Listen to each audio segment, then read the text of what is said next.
intended to get up here and talk about how racist Robert E. Lee was, but I'm going to talk about you, Connie. Sitting over there shopping while we talking about Robert E. Lee.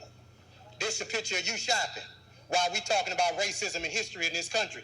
Only white members of this board got up while we were up here talking too, because you don't give a damn, and it's clear. But I'm going to tell you what the slaves, my ancestors, said about Robert E. Lee, since you don't know history, sister.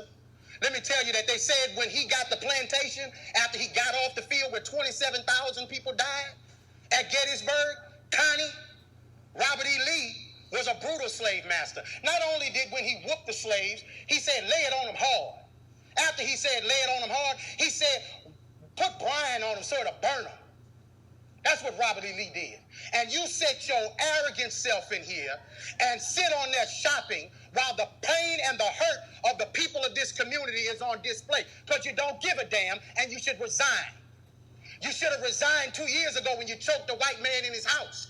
You should have resigned 2 weeks ago when you got on TV and said foolishness. And you should walk out of here and resign and never come back, because you are the example of racism in this community. You are horrible. Now to the rest of the board. You have an obligation to the people of this community, and 81% of them are black. And do you need a Klan rally outside, Mr. Godet, before you end it? Because holding it up means that you put that building in jeopardy. You do, sir. Because all over the country, they're burning stuff down. And black folks in this city have stood with protesters. I ain't seen you elected officials out there with them, making sure that nothing goes south in Baton Rouge. It's been folks in this community who give a damn, not just when it's comfortable, but every time. And 4 years ago, we came down here. Mr. Drake, they say you're a good man. Be a good man. Black folks say you're a good man. White folks say you're a good man. Your legacy is attached to tonight, brother. Your legacy. Now, let me say to the black members of the board, it's the most solidarity I've seen out of y'all in forever. Let's keep it at. Let's stand on this moving forward, because we don't need to apologize for Connie, Evelyn. She showed you who she was when she was sitting next to you while you were talking shopping. You don't need another example.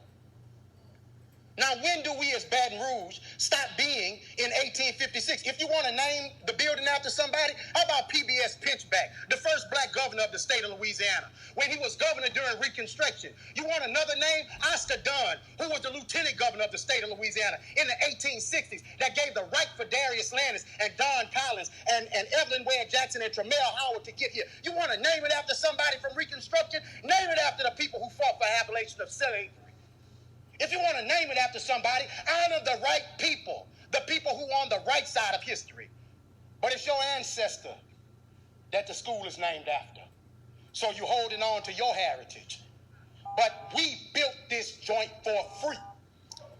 And we're done begging you to do what's right. Thank you, sir.